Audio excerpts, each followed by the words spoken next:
हाँ जी दोस्तों, क्या हाल है, क्या हाल है, क्या हाल है। I hope you are all doing really really well. दोस्तों, आज मैं अपने चैनल पे आप लोगों के पास एक बहुत ही इंपॉर्टेंट वीडियो लाया हूँ, जहाँ मेरे साथ एक है जिनका नाम रसीक। और आज ऐसे ही पता नहीं रैंडमली हमारे क्लास में जब डायरेक्ट टैक्स की क्लास चल रही थी, तो एक में ऐसे ही डिस्कशन करते करते, क्योंकि मुझे बस समझना था कि एसपीएम के लेवल में कमेंट्स देख रहा था यूट्यूब का, उसमें बच्चा लिखा था कि एसपीएम फेल हो रहा हूँ बार बार सर, 48 मार्क्स आ रहे हैं। तो मैंने ऐसे ही बच्चों से पूछा, तो उसमें मैं रसिक से बात हुई जिसने अपने एसपीओएम सेट ए लॉ का 9 अटेम्प्ट लिख लिया है, 9 attempts, and he is still not able to clear set A SPOM. तो इसमें हम लोग इस वीडियो में थोड़ा सा डीप डाइव करने की कोशिश करेंगे कि क्या हो रहा है, क्या प्रॉब्लम हो रही है, कहाँ पे आपको गलती हो रही है, कितनी गलती आईसीआई की है, वो भी हम डिस्कस करेंगे। पर एक बार मुझे ये बताओ रसिक, आप अपना बेसिक एक्सपीरियंस के साथ शेयर करो। When did you start writing SPOM, what were your initial score, अभी क्या स्कोर आ रहे हैं, क्या प्लान है आगे का, एक बार जरा वो शेयर करो। 8 महीने जब मैंने स्टार्ट किया, पेपर बहुत बेसिक आ रहा था। डायरेक्ट डायरेक्ट क्वेश्चन ज़्यादा आ रहे थे। केस स्टडी ज़्यादा लंबी नहीं होती थी। के कारण ऐसा होता था कि 50 स्कोर करना इजी था। कभी भी तब से मैं देख रहा हूँ कि स्कोर हो रहा है 46 48। कभी 50 क्रॉस नहीं हो रहा है, क्योंकि 50 आ गए आप क्लियर हो जाओगे। और अभी देखोगे, क्योंकि मैंने अभी रिसेंटली ही अटेम्प्ट किया था लास्ट वीक में, तो उसका आप देखोगे तो केस स्टडी बहुत ज़्यादा लंबे आ रहे हैं। लंबा इन द सेंस, आप पढ़ पढ़ ऊपर का पढ़ते हो तो नीचे का भूल जाओगे, नीचे का पढ़ते हो तो ऊपर का भूल जाओगे। ऐसी सब सिचुएशन है। तो मेरे को बताओ रसिक, आपके साथ ऐसा कभी हुआ है कि आपने पेपर लिखा हो और आपको मतलब पेपर आंसर किया और आपको लगा हो कि मैं इसमें स्कोर कर लूंगा, इस बार तो पक्का पास हूं, और उसमें भी आपको अपना स्कोर कहीं कम दिखा हो? जैसे कि सर, मैंने आपको अभी बोला कि मैंने लास्ट वीक अटेम्प्ट किया था। उसमें ऐसा हो गया था कि मैंने एग्जाम से जाने से पहले 300 to 400 MCQ चैट जीपीटी से पूछ के सॉल्व कर दिए थे। ओ उसमें माय मेरा गॉड। 90% एक्यूरेसी आ रहा था। और मैंने अभी जो रफ शीट हमको देते हैं, उस मैंने एक एक क्वेश्चन पर लिख के कि ये कंफर्म है और ये मैंने ऐसे दो साइड में मैंने लिखा था एक पेपर। तो मैंने ऑन एन एवरेज एक्यूरेसी के हिसाब से 29 सही टिक किया था। मतलब आप बोल रहे हो 50 क्वेश्चन होते 100 मार्क्स के, फिफ्थ, हाँ। तो 50 में से 29 आपके परफेक्ट थे आपके परफेक्ट हिसाब थे, से, हाँ। मेरे और हिसाब से बाकी? बाकी मैंने जो 15 थे वो तुक्के मारे थे, और हाँ, जो भी क्वेश्चन उसके अलावा छूटते हैं वो मैंने नहीं आ रहा करके कर दिए थे मतलब एक नेगेटिव मार्किंग। 21 क्वेश्चन आपने तुक्के मारे। यस। मैं एक बहुत ब्रूटल ऑनेस्ट सवाल पूछूंगा रसीक, आपके अभी अटेम्प्ट्स हो गए, तो आपने कभी क्लासेस नहीं लिए, जैसे मेरी आपसे बात हुई, पर आपने इधर उधर वीडियोस वीडियोस देख देख के आपने कोशिश करी कि मैं रिवीजन वीडियोस से कर लूं, करेक्ट। ये सब करे। मेरे को ये पता है पहले आपने क्लासेस क्यों नहीं लिया होगा, क्योंकि आपको लगा होगा इजी है, सब लोग पास हो हो जा रहे हैं। जाएगा। फिर बाद में कभी क्लासेस क्यों नहीं? ऐसा होता है कि फॉर्म में हमारे दोस्त बोलते रहते हैं कि हम छोड़ के दूसरे में निकल जाएगा। बट आज मेरे 9 अटेम्प्ट के बाद मेरे को ऐसा हो रहा है कि सेकेंड थर्ड अटेम्प्ट के बाद ही मैं कोर्स ले लेता, तो वो बेनिफिशियल होता। बट तभी मतलब भी। कोई भी दोस्तों, मैं क्या बोल रहा हूँ, पॉइंट इज दैट कोई भी अगर ये लूप में फंस गए हो आप, यस। कि अभी जैसे आपका 9 जनवरी को आपने, शायद 9 फरवरी नहीं। को आपने अटेम्प्ट लिखा, अब आप 16 को लिखोगे। अब आपको ये है कि मेरे पास अभी इनका अटेम्प्ट सितंबर 2026 में है।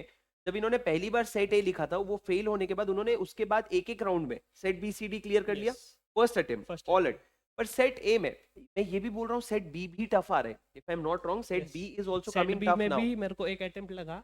एक बट उसमें मैं जब फर्स्ट अटेम्प्ट किया था तो उसके थ्योरी आए थे, मैं थ्योरी नहीं पढ़ा था, इसलिए मेरा और बहुत कम स्कोर आया था। पढ़ा भी नहीं था। माइक पास में रख, बहुत पढ़ा कम नहीं स्कोर था, आया था, हाँ, हाँ। कम आया था। तो अभी मैंने सेट बी जब वापस पढ़ के दिया तो वो हो गया, क्योंकि उसमें प्रैक्टिकल ज़्यादा है। ठीक है, तो अब मेरे को एक चीज बताओ रसीक, आपका अभी तो ऑप्शन नहीं है, अभी तो आप क्लासेस भी नहीं ले सकते, अभी आप इसी में जाओगे, पर मुझे आगे ये बताओ, एक बच्चा जो अभी पढ़ रहे, वो आपके हिसाब से, आपके दोस्तों में, आपकी सारी बातचीत में, वो क्या गलती कर रहे हैं और उसको क्या सुधार, क्लास नहीं लेना, छोड़ दो, what should he focus on, मतलब जैसे आपने मेरे को ऑफ रिकॉर्ड कुछ बताया था, वो बताओ, इनकम्प्लीटनेस उसके बारे में बताओ। इनकम्प्लीटनेस मतलब ऐसा है सर, इसमें दो टॉपिक्स मेजरली कवर होते हैं, ए और बी में। बी में आता है आपका अदर लॉस, जो आपको 100% कवरेज करना ही है, क्योंकि अदर लॉ से बहुत सारे क्वेश्चन मिलते हैं। जैसे कि आप सेबी पकड़ लो, लगभग 20 मार्क के क्वेश्चन उधर से आएंगे ही। सेबी से 20 मार्क के क्वेश्चन आना ही फिक्स। हम्म। सेबी का वेटेज ही उतना है। और आप हम्म। कंपनी लॉ देखोगे तो बहुत सारे बच्चों का ऐसा है कि पहले 3 चैप्टर्स में करना है, हाँ। वो पहले 3 चैप्टर्स करते हैं, बाकी का नहीं करते हैं। हम्म, तो अभी का ऐसा सिचुएशन है कि वो 50 मार्क्स पूरा कंपनी लॉ के लिए डेडिकेटेड है, हम्म। और उसमें 10 चैप्टर का कवरेज नहीं हुआ तो आप 25 मार्क का भी नहीं लिख। 10 चैप्टर का कवरेज नहीं हुआ तो आप 25 मार्क का भी नहीं लिख सकते। इसका मतलब जो हम कंपनीज एक्ट में पहले 3 चैप्टर अपॉइंटमेंट ऑफ डायरेक्टर, जो पहले अपने 148 से 205 सेक्शन पढ़ते हैं, करेक्ट, करेक्ट। वो इंपॉर्टेंट है, लेकिन उसके अलावा भी जैसे चैप्टर्स जैसे कि prevention of operation mismanagement, compromise arrangement, yes, inspection inquiry, ये सब भी पढ़ना ये पड़ेगा। सब भी पढ़ना पड़ेगा। Winding up. वाइंडिंग अप तो सर वो तो एक बड़ा चैप्टर है, क्योंकि वो पढ़ के ही जाते हैं लोग, कवरेज करते ही है वाइंडिंग अप का। वाइंडिंग अप भी पढ़ना है, बट बीच में के जो चैप्टर है जैसे कि अमलगमेशन, इंस्पेक्शन, जो एनसीएलटी के मिसलिनियस प्रोविजंस है, वो भी पढ़ना पड़ेगा, तो उससे भी क्वेश्चंस आ रहे हैं। Oh my God. देखो दोस्तों, ये गलत तो है। सबसे पहली चीज, ये जो एक ऐसा आपने एक टेम्पररी सेकेंडरी सब्जेक्ट बना रखा है, उसमें मेरी आईसीआई से भी ये रिक्वेस्ट, अगर किसी लेवल पे पहुंचा सको, या तो आप इसको पूरा हमारे करिकुलम में ऐसा ऐड कर लो कि हमको इसको पढ़ने में मजा भी आए और हम इसको 100 घंटा दे करके पढ़ें, या फिर इसको वैसे ही पेपर इजी रखो जैसा पहला था कि बस एक फॉर्मेलिटी के लिए पढ़ लिया। हमको वो बीच में आईबीएस की तरह मत लटकाओ जैसे आप आईबीएस में लटका रहे हो। अब पॉइंट ये है रजा कि आपको वाइंडिंग अप जैसे चैप्टर भी पढ़ने पड़ेंगे जिसका प्रैक्टिकल रेलेवेंस कम हो गया है अभी आईबीसी आने के बाद। तो आपको वाइंडिंग अप भी पढ़ना पड़ेगा, आईबीसी भी पढ़ना पड़ेगा, फेमा भी पढ़ना पड़ेगा, सारा कवरेज करना पड़ेगा, तब जाके आपको खत्म। इसमें मैं एक और चीज, छोटी सी बात बताता हूँ रसिक। जब मैंने पहली बार एसपीएम का क्लास लिया था ना, उसमें मैंने फेमा नहीं पढ़ा है पूरा डिटेल में। क्यों पता है? अब तुम देखो, फेमा में सीए फाइनल में तो था सर पूरा फेमा, मेरे पास तो वो लेक्चर भी है, पर सीए फाइनल में हम फेमा को 20 घंटे देते हैं। अब आप एक चीज समझो, फेमा में आपके पास बेसिक तो फेमा है, आपका current account transaction, capital account transaction, उसके बाद आपका रूल्स है, एक्सटर्नल कमर्शियल बोरोइंग्स है। जब बच्चा उतने हाई लेवल पे जाता है ना, एकदम हालत खराब हो जाती है कि भैया इतना सारा मैं किस चीज के लिए पढ़ रहा हूँ। पर फेमा का क्वेश्चन मैं आपको बता दूं बच्चों, आईबीएस के पेपर में भी आते हैं। तो मैं रसिक, एक आपके से बात करते करते मेरा ख्याल आ रहा है कि मैं अभी कुछ 1-2 महीना दो मेरे को, जो बच्चे अभी तो लिख रहे हैं तुम लोग लिख लो। अभी मैं क्या करूंगा, जो मेरा पुराना जो फेमा का पूरा प्रॉपर रिकॉर्डिंग है ना, फास्ट ट्रैक वाला, वो एक बार तुमको प्रोवाइड कर देता हूँ, ताकि तुम ईमानदारी से 8-10 घंटा फेमा पढ़ लो। और आने वाले 2-3 महीने में मैं उस कोर्स में एक फ्रेश फेमा का लेक्चर्स आपको लाइव अनाउंस करके रिकॉर्ड करूंगा, जहां फेमा का मैं तुमको पूरा 6-7 घंटा अच्छे से वो पढ़ा दूंगा। बट कमिंग बैक, मुझे ये बताओ कि आपका अभी बच्चा छोटे छोटे चैप्टर्स कैसे कवर करे? जैसे मान लो अगर उसको रिवीजन, मेरा पूरा प्लेलिस्ट बना हुआ है, तो बच्चा अगर पूरा प्लेलिस्ट देख लेगा तो क्या वो जाके अटेम्प्ट कर पाएगा? एक रिवीजन एक बार करके हो सकता है? बहुत सारे केसेस में सफिशिएंट है। अभी हर एक का कैपेसिटी उतना नहीं होता है कि एक बार पढ़ ले और हो जाए। जैसे कि मेरा हो गया, तो मैंने आपके रिवीजन लेक्चर्स देखे हैं, बट रिवीजन देख के भी नहीं हो रहा है, तो आपके बुक से वो जो हाईलाइटेड रेड वर्स है वो पढ़ना पड़ेगा। 60 डेज वाला प्रोविजन बहुत सारे केसेस में है। स्पेशल टाइम लिमिट रेजोल्यूशन, पूछते हैं? यस, टाइम लिमिट्स भी पेनल्टीज पूछते हैं, पूछते हैं? पेनल्टी भी पूछते हैं। जैसे कि आप सेबी में, मेरे को जैसे कि याद है, इनसाइडर ट्रेडर का पॉइंट है 10 CR एक नॉमिनल है, और 25 CR और 3x of the profit brokerage में है। पर वो प्रोविजन बहुत बार आ चुका है, बहुत बार आते हैं। बहुत बार आ चुका है। तो मेरे को ये बताओ, छोटी छोटे एक्सेप्शंस, छोटी छोटी बारीकों बारीकों पे ही ये यस, क्वेश्चन बना रहे हैं। आई थिंक देखो ऑडियंस, जो यहाँ तक देखा ना, आई एम श्योर बहुत सारे बच्चों का अलग एक्सपीरियंस रहा होगा, किसी का ऐसा भी रहा होगा। मुझे लगता है जैसा एक बच्चा और सामने बैठा है वो बता रहा था कि हर अटेम्प्ट में अलग चीज आ रही है। जैसे आप यदि 15 चैप्टर है, आप 4 चैप्टर छोड़ के जाओगे, आपको नहीं पता इस अटेम्प्ट में कौन से 4 चैप्टर का हेवी वेटेज आएगा। करेक्ट? कैसा करेक्ट है वेटेज कैसे डिस्ट्रीब्यूट होता है? सर। वेटेज तो मैंने जैसे बोल दिया 50-50 ए और बी ए में और बी में जाएगा। हो गया, हाँ। तो आप 50 जो है कंपनी लॉ वाला, उसमें तो आपको 100% देना पड़ेगा, क्योंकि उसमें आप एक पकड़ लो कि एक प्रोविजन है, उसके अंदर ब्रैकेट में कुछ लिखा हुआ है एंड में, तो वो ब्रैकेट पे क्वेश्चन बनता है। मतलब आप बोल रहे हो ब्रैकेट में एक्सेप्शंस कुछ हाँ, लिखा है वैसा, तो उस पे क्वेश्चन। उस पे क्वेश्चन आ मतलब जाता आप बोल रहे हो कंपनीज एक्ट तो 100% पढ़ है। के यस, जाना पड़ेगा यस, 50 मार्क्स के लिए। 50 मार्क्स के लिए। बाकी फेमा वगैरह में इंपॉर्टेंट चीजों पे फोकस कर सकते हो। हाँ, जैसे कि आप फेमा पकड़ रहे हो, तो current account, capital account, transaction आपने समझ लिया, तो हाँ। आप में कुछ भी कर लो, उसमें करंट अकाउंट, कैपिटल अकाउंट छोड़ के नहीं आएगा। तो हाँ, नहीं आएगा। उसमें, एक्सटर्नल हाँ, कमर्शियल बोरिंग वगैरह नहीं आएगा। एक्सटर्नल कमर्शियल बॉलिंग अभी चांसेस कम है, कि मैंने बहुत क्वेश्चन कम देखे हैं, देखें। बट कैपिटल करंट अकाउंट पे ज्यादा आ रहे हैं। हाँ, मतलब मैं एक और चीज बताता हूँ, जैसे आपने बोला ना सेबी में जो ब्रोकरेज वाला यस, कमीशन यस, आया, ये इनका कोर है। कोर है। मतलब जब ये लोग सेबी पढ़ाते भी थे हाँ, पूरे फुल सिलेबस में, तब भी ये लोग सेबी का वो पेनल्टी पूछते ही पूछते थे। मतलब ओके, ये पेनल्टी क्या है, insider trading is a very common very thing. Good. तो उसका पेनल्टी वो बताते ही है। तो मैं एक चीज जो समझ पा रहा हूँ राजा, बैकएंड पे क्वेश्चंस बने हुए, बैकएंड पे क्वेश्चंस बनाने में, क्योंकि कंपनीज एक्ट इनका कोर है, इन्होंने कंपनीज एक्ट में बहुत भर के क्वेश्चंस बनाए। तो अपन क्लासेस में और रिवीजन में भी कंपनीज एक्ट का बहुत कॉम्प्रिहेंसिव रिवीजन करते हैं। मैं आपको ये बताऊं, रिवीजन वीडियो भी, क्लासेस नहीं भी लो तो रिवीजन वीडियो कम से कम 3 बार देख के जाओ। आप समझो उसमें 20 घंटे का रिवीजन वीडियो होगा total, if I M yes not wrong. Yes 20 घंटे, तुम 60 घंटे टाइम तो निकालो कि सर मैं एक ही रिवीजन वीडियो 2-3 बार देखूंगा। क्या है इसमें, समय जब दोगे ना तो एक छोटी सी प्रॉब्लम होगी, क्या है वो, सीख जाओगे। क्या है, कंपनीज एक्ट समझ में आ जाएगा कल को। आगे चल के कभी ऐसा नहीं होगा शिट यार मेरे को तो कंपनीज एक्ट अच्छे से आता है, मेरे को तो बाकी लोगों से अच्छा आता है। ये तुम्हारी कभी प्रॉब्लम ही नहीं होगी। और जहां हम लोग फर्स्ट ईयर में क्या करते हैं, हम लोग एफआर की क्लासेस ले लेते हैं पढ़ूंगा पढ़ूंगा करके कि अभी बस 4 महीने में खत्म कर दूंगा, और उसको हम 4 महीने बाद शुरू करके 6 महीने बाद खत्म करते हैं। उससे अच्छा प्लानिंग इतनी करो कि आप लिमिटेड संभाल पाओ और उतना एग्जीक्यूट कर लो। तो आप सेट ए और सेट बी जो लॉ और कॉस्टिंग है ना, मेरे हिसाब से वो कोर है। आप भले रिवीजन ऑडियो वीडियो से पढ़ो, पर मैं तुमको एक चीज और कहता हूँ, अच्छे से पढ़ो। जैसे कि मेरा जो बुक है उसमें वो थोड़ा हैवी है, हैवी इन द सेंस उसमें पूरा कंटेंट है, 100% है। उसको मैंने समराइज नहीं किया आईसीए मॉड्यूल के अपने एग्जाम के हिसाब से, क्योंकि पता ही नहीं किस चीज पे क्वेश्चन पूछोगे। इन्होंने एआई यूज किया है, आपको लगता है? एआई तो है, जैसे कि उन्होंने अपना अपन जो चैट जीपीटी यूज करते हैं, उन्होंने एक एप्लीकेशन निकाला हुआ है सी ए जीपीटी करके। हाँ उस पे आप मॉडल पूरा अपलोड करोगे तो वो आपको 300-400 एमसीक्यू ऐसे ड्राफ्ट करके दे देगा। हाँ। मतलब तो मैंने जब उससे इनके पढ़ा। पास है तो वो हाँ, उससे एआई तो यूज कर रहे हंड्रेड होंगे, तो परसेंट इन्होंने बैकएंड पे बहुत छोटे यस छोटे यस। नुआंसेस और कितने सारे क्वेश्चन केस स्टडी बेस्ड होते हैं। सर आप पकड़ लो कि 100% पेपर एमसीक्यू बेस ही आएगा, केस पूरे स्टडी बेस ही आएगा। केस स्टडी हाँ बेस्ड ही आएगा। यस। और होता है 3 घंटे में खत्म। सर 3 घंटे में नहीं, पेपर 1 घंटे में ही लोग खत्म करके खराटे मार रहे होते हैं। कैसे? क्योंकि केस स्टडी से रिलेटेड नहीं होते यस। क्वेश्चन, मतलब क्वेश्चन डायरेक्ट होते हैं। बहुत सारे बच्चे ऐसे मानते हैं कि पहले क्वेश्चन पढ़ लो फिर केस स्टडी जाके पढ़ेंगे। हाँ बट केस स्टडी में ऐसा कुछ लिखा हुआ होता है कि जो जो रेफरेंस होता है, बट आपने को लगता है कि डायरेक्ट क्वेश्चन है, तो वो भी चीज़ें अवॉइड करनी चाहिए, क्योंकि पेपर पूरे 3 घंटे का है। आपको उधर किसने स्पीड नहीं बोला है कि आप 50 मिनट्स में कंप्लीट कर दो खत्म क्योंकि कर दो। आपको पास कर देंगे, ऐसा कुछ नहीं है। तो आप वो पूरा तीन दो घंटा और ढाई बैठे घंटा ही रहना पड़ेगा वैसे यस भी। तीन तो मेरे घंटे को तो एक बात बताओ, आप बता रहे थे अभी वाले अटेम्प्ट में आपके हॉल में कितने लोग थे और कितने पास हुए?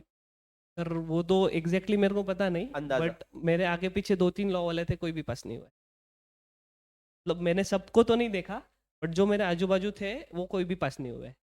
तब जैसे कि मेरा स्कोर आया 48, लोगों का स्कोर भी आया 46, इसका एक आधा का 40 वगैरह आया रहेगा, ठीक है, फर्स्ट केस में प्रेफरेंस चल सकता है। चल सकते, फर्स्ट टाइम दिया तो 40 चल यस सकते। यस। नहीं चलता। मैं तुमको एक चीज बताता हूँ, अगर मैं तुम्हारी जगह एज ए स्टूडेंट तो मैं एसपीओएम में अटेम्प्ट खा के नहीं आता। क्योंकि कहीं ना कहीं, मानो या ना मानो, ये तुम्हारा कॉन्फिडेंस तोड़ता है। और आप आज तो अपने आप को बोल लोगे कि मैं तो नहीं पढ़ा था, या तो मैंने तो ऐसे ही दे दिया था। पर समझो किसी की भी जर्नी 1 अटेम्प्ट 2 अटेम्प्ट 3 अटेम्प्ट की सोच के नहीं शुरू होती कि 3 अटेम्प्ट में तो क्लियर कर लूंगा। हमेशा हर किसी का रहता है एक ही अटेम्प्ट। फिर it is a vicious loop. What I would recommend is, do not rush into your SPO exam. ऐसा नहीं कि हम लोग पढ़ना शुरू करने के पहले हम लोग डेट्स बुक कर देते हैं। आप आराम से पढ़ो, आप आराम से समय निकालो, कॉन्सेप्ट से थोड़ा सा प्यार करो। अगर आपको इंटरमीडिएट लेवल पे लॉ से प्यार था, तो आपको फाइनल लेवल पे भी लॉ से प्यार होगा। कॉस्टिंग तो तुमको पढ़ना ही चाहिए बॉस, इतना सही। थियरी छोड़ दो, थोड़ा कॉस्टिंग का थियरी छोड़ दो जो तुम्हारी जिंदगी में काम नहीं आएगा। पर जो प्रैक्टिकल चीजें हैं, मार्क्स दे के ना दे के जाए, तुमको मैथ्स तो सिखाएगा, तुमको कॉन्सेप्ट तो सिखाएगा। तो प्लीज उसको पढ़ो ईमानदारी से। आपके पास शुरू में अपने आर्टिकलशिप के शुरू के 6-8 महीने समय होते हैं, उसको इन्वेस्ट करो ताकि आप जो है आगे चल करके एक बार में क्लियर करो। फिर पढ़ने के बाद भी मेरे को ऐसा लगता है, if I am not wrong, पूरा पढ़ के भी जाऊंगा ना तो एक अटेम्प्ट लग सकता है। क्योंकि देखो ये लोग पेनल्टीज पे, डेज पे फोकस कर रहे हैं, फालतू चीजों पे, राइट। और एक चीज जो मैंने ऑनेस्टली रसीक से पूछी, मैं तुमको बताऊं भी, तो क्या पेपर ऐसा आ रहा है कि बहुत अच्छे से पढ़ूंगा तो बहुत क्वालिटी पेपर आएगा, कि टफ बनाया मजा आया? नहीं, पेपर रद्दी आ रहे, करेक्ट। पेपर पेपर एकदम वही लेवल का आ रहा है, जैसे कि आप नहीं पढ़ के गए ना तो ऐसे भी हो जाओगे, बट थोड़ा मतलब ना। तुक्का वाला रोल यस ज्यादा हो गया। यस। तो the only best option is, या तो आप 4 अटेम्प्ट फिक्स कर लो कि मैं 500 रुपए के हिसाब से 2,000 रुपए मेरे पास है, मैं समय लगा लगा के जाऊंगा, और आउट हो गया तो अगली बार जाऊंगा फिर से। या फिर आप ये सोच लो कि मैं एक बार पढ़ के ईमानदारी से जाऊंगा। मेरा मानना ये, ईमानदारी से पढ़ेंगे तो 50 तो ले ही आएंगे क्या? 50 तो श्योर है। श्योर जैसे है। कि मैंने अभी किया है, अभी मैंने 9th ऑफ फेब को अटेम्प्ट दिया था, और मेरा अगला स्लॉट बुक हुआ है 16th ऑफ फेब को।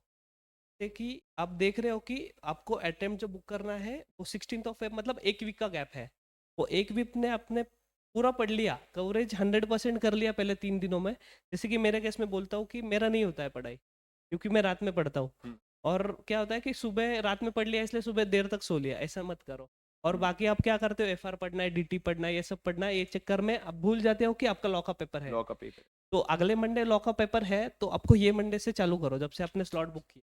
अभी मैं क्या करता था कि मैंने 3-4 अटेम्प्ट ऐसे किया, मंडे पेपर है, तो सैटरडे शाम को मेरे को याद आ रहा है लॉ का पेपर है, तो ऐसे मत करो। एक्चुअली ऐसा तो नहीं, ये तो दूर की बात है, ऐसा तो कुछ भी मत करो, करो बस ये पहले पढ़ो, 4-5 दिन गैप लेके, खत्म होने के बाद गैप लेके स्लॉट बुक करो, ईमानदारी से रिवाइज करो। राजा जाते जाते ये बताऊंगा, ये सेम कॉन्सेप्ट आईबीएस में भी काम आने वाले हैं। जितना आज समय दोगे उस समय ये सब्जेक्ट कम परेशान करेगा, तो ये काम आने वाले हैं, इस हिसाब से आप तैयारी करो, ताकि आप लोग एक झटके में सारा स्पॉम का सारे सब्जेक्ट्स क्लियर कर लो। एनी फाइनल एडवाइस रसिक जाने के पहले? बस 100% कवरेज करके जाओ और कॉन्फिडेंट होके जाओ। आपको 8 अटेम्प्ट हो गए, 2 अटेम्प्ट हो गए, 10 अटेम्प्ट हो गए, टेंशन नहीं, 11th अटेम्प्ट देने जाओगे नहीं नहीं नहीं कॉन्फिडेंट जाना होके है जाओ। भाई, हमारा एक अटेम्प्ट में हमको क्लियर सर करना है। जो भी है मेरा फर्स्ट हो अटेम्प्ट गया में है। कैसे क्लियर करेंगे? यस हाँ सर, फर्स्ट अटेम्प्ट में क्लियर करना है, 90% चांसेस है कि पूरा कवरेज करके जाओ। करेक्ट। भले ही एक आधा टॉपिक चलो ठीक है आईबीएस छोड़ दिया, चलो ठीक है, मैं समझ सकता हूँ कि 10 मार्क आप नहीं बफर कर करके पाओगे, चल सकते हो, बट ऐसा है कि आपको 90% कवरेज करके ही करके ही जाना है। जाना पड़ेगा। करके Perfect, ही जाना है मतलब करके ही करके जाना है, जाना। नहीं तो वो इंस्टीट्यूट है उसको पता है। उसको पता है क्या हाँ, छोड़ के आते हैं। मतलब हर मई के बाद जैसे नवंबर आता था वैसे। इसका मंडे के बाद मंडे आ रहा है, not something to laugh at Rasik, on a yes official note I will tell you something. इस बार कुछ अलग कर। यूट्यूब में हमारे सेबी के लेटेस्ट रिवीजन वीडियोस नहीं है, वो मैं नहीं दे सकता आपको, पर मैं आपको मेरे ना रिवीजन ऑडियोज है, आपने कभी अगर मेरे भूला सीरीज के बारे में सुना होगा, भूला सीरीज है रिवीजन ऑडियो, तो सेम भूला सीरीज सेट ए लॉक ले भी है। मैं आपको वो पूरा भूला सीरीज का एक्सेस देता हूँ, एक बार उसको सुनो, अगर कुछ इस ठीक पे है। अपडेट रहा तो मैं आपको नेक्स्ट वीक बताऊंगा। पर राजा, आप लोग जो यहाँ तक पहुंचे, आप लोगों की भी अगर ऐसी कोई कमेंट पे बताओ, not to spread fear but to spread awareness. And I am looking for the fact कि कहाँ बच्चे 60 मार्क के गारंटीड है और 48 मार्क्स आ रही है। मेरे पास अभी तक कम से कम 50 मैसेज आ चुके हैं, sir I was very sure first attempt, second attempt, third attempt, I was very sure I get 70, this 48 is a number which everyone is getting. ठीक है, 30 आता है, 40 आता है, समझ आते हैं, 48 I am trying to dig deeper, कि अगर हमको कुछ ऐसा प्रूफ मिल जाए जहां बच्चा पास होने लायक है, और अगर ऐसे 48 दे रहा है, we are going to take put efforts to see what we can do.